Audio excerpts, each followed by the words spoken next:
Hello. For over a century, the continent of Africa has been described quite often in the West as a continent full of savages, misery, famine, wars, and anything negative that you can think of. Africa bashing is the term that refers to all the negativity that is often circulated in Western media, in academic work, and increasingly more in PR and marketing communication outputs from international NGOs. Even though today Africa is one of the fastest growing regions in the world, economically speaking, any small issue that happens in the continent is often reported in the West with a lot of exaggeration. It looks like there is an insatiable hunger in the West to continue to see Africa as a pathetic case. Many international NGOs have no hesitation to paint Africa in a negative light as a means to instigate guilty consciousness from their donors in order to get the donations to fill their coffers for the work they do, even though the work that is done by many of these NGOs, such as the UNHCR, is quite commendable, but the negativity they contribute to circulate about Africa globally ends up hurting Africans even more long term. Barry Moustapha is a senior telecommunications engineer and a community activist. He's an Australian from Senegalese background. He's a donor with the UNHCR, and he recently received communication, an email from the agency. Upon reading the email, Barry noticed that the wording of the message was not appropriate, and he was kind of painting the whole of the continent of Africa as experiencing famine, which is obviously untrue. And he decided to take action, and he's got a bit of a story to tell. So in this interview, I'll speak with Barry about that story, and he also talks about some of the actions that needs to be taken in order to try to put an end to this ongoing, unjustified, unnecessary, and even at times unethical reporting of the continent of Africa that continues to create havoc in the lives of Africans, in the diaspora, and more importantly, in the mother continent. Welcome to Africa Media Australia. It's Clyde Shardy here. Today I have with me a gentleman by the name of Barry Moustapha. Barry, how are you today? Thank you, Clyde. My name is Moustapha Barry. I'm originally from Senegal, and I've been living here for almost 20 years now. In Australia, most of it in Sydney. I am a telecommunications specialist, but I am very active in community activities, in many other political activities and stuff. And I write articles, reflections on matters in regards to Africa, in regards to politics in the world, and all this stuff. We're talking about the representations of Africa, not just in the media, but also through the communication and PR material from charities and other agencies that kind of want to fill their coffers by portraying a bad image of Africa. Barry, you recently received some communication from UNHCR as a donor, and you didn't like the way they put it. Yeah, I am historically I am a United Nations High Commission for Refugees donor, and so I do that every now and then to help them support some parts in the world, people who are less so fortunate, and I got that email talking about food crisis in Africa, and the way it sounds like Africa is looming, is on the verge of famine. But when I went in there, I realized it's only 2 countries, 3 countries. And I think there was a lot of misrepresentation about the African continent out there, and I challenged them around that. Going from these 3 cases and portraying it as a Africa-wide crisis, I found it like kind of exaggerated. Mm-hmm. It does have a negative impact. It's coming back to the 1990s, where Africa was kind of the focus of negative portrayal. Mm-hmm. African communities, African people were being kind of demeaned in that, and were being portrayed in a bad way, and I didn't like it. And I thought I need to do something about it. And you did something, you contacted them, but they responded in a PR, typical PR sort of marketing thing. That's right. I told them that it's inaccurate, it's actually misleading, the message is misleading, and the campaign itself is misleading. They make it sound as if the whole of Africa is on the brink, which is not correct. And they apologized, and they came back, they apologized, and they said they tried to explain what they're doing in the world, and the things that they're doing is basically the usual PR stuff. So I told them what I think about it. I told them, no, it's not appropriate. You don't seem to know the geography of the African continent, because they're talking about Somalia in the west and Mauritania in the east, and a lot of other things that are really incorrect in terms of geography. The head of communications contacted me personally, apologized. We had a long discussion. I told him what I think. I'm not challenging the work they do.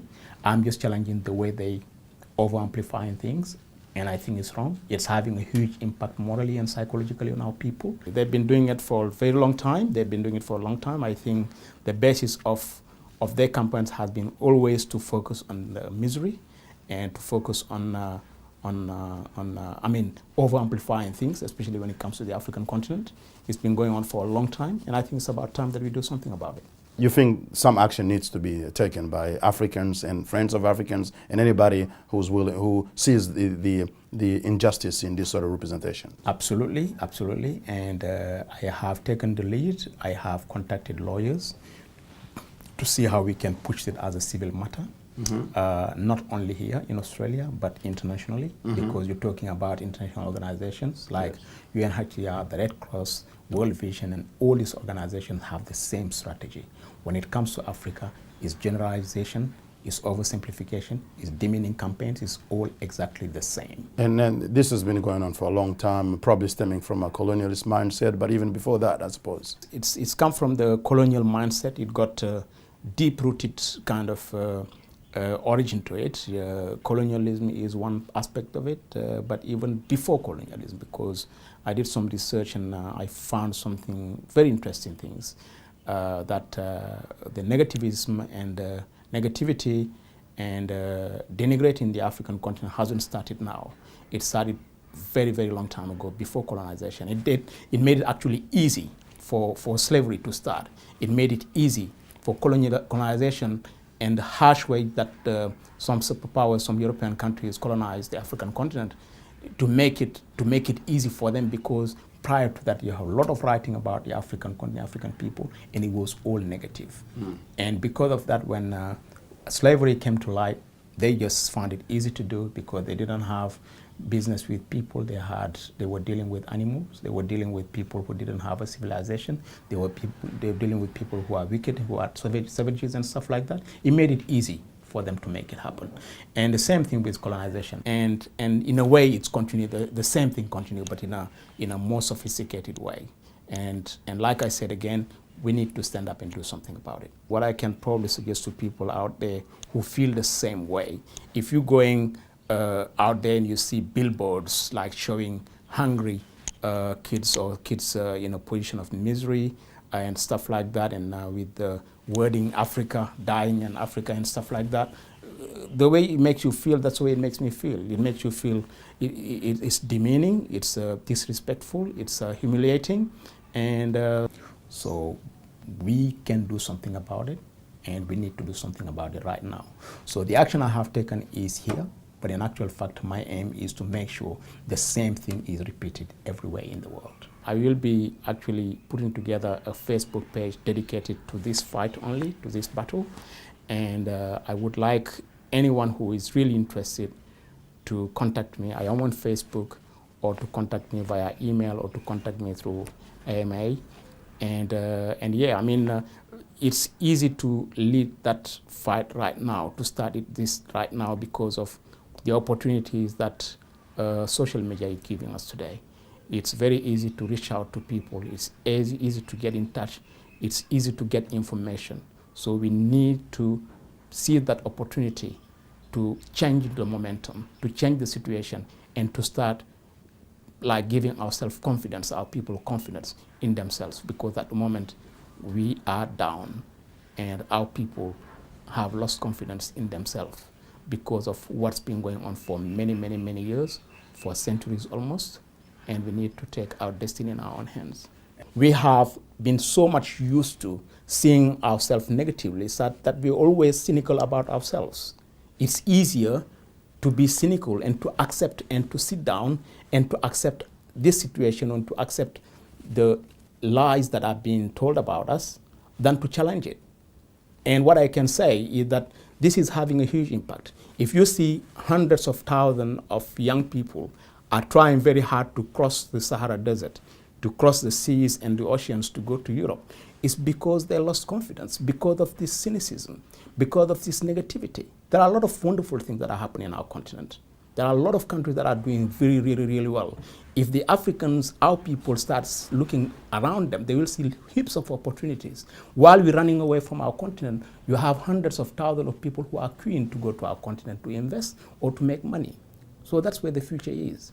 And we need to stress that, and we need to stand up and to change the way we're being portrayed in the mass media today. All right. Thank you very much, Barry. I suppose for the people out there, this is something that is definitely worth taking action on, and it joins the Africa Media Australia vision of doing something in terms of contributing to the positive representations of Africa and countering or minimizing the unjustified negative representations of Africa. So all of us need to take some sort of action. We can complain about it, but until we do something about it, nothing is going to change. So Barry's details will be provided, and as you said, you're putting together a Facebook page to get more people behind it, and legal action being considered. Tell us your last message to everyone. My last message to everyone is that really, really, we need to stop being complacent about these issues. We need to start taking action. We need to make sure we're not afraid to challenge situation. We need to challenge it. It's easy not to challenge. It's difficult to challenge, but we need to take courage and challenge, because unless you challenge, it's going to be like that. 10 years later, you come back, it's going to be like that. 20 years later, it's going to continue. 100 years later, we're going to continue until we stand up and do something about it. Don't be ashamed. Don't be afraid. Go ahead and challenge them, and Absolutely. You will see. Yeah. And there are many African professionals out there, lawyers, they can join this battle in some way and provide some sort of assistance. And anybody else, even if you don't have time, you may want to contribute financially to whatever needs that may arise as a result of this. So it's certainly something that needs to be pushed. And I thank you, Barry, for taking the initiative, and we'll see what Africa Media Australia can put into it to work together with you and other people to move things forward. Thank you, Clyde. Thanks a lot. Thank you, Barry.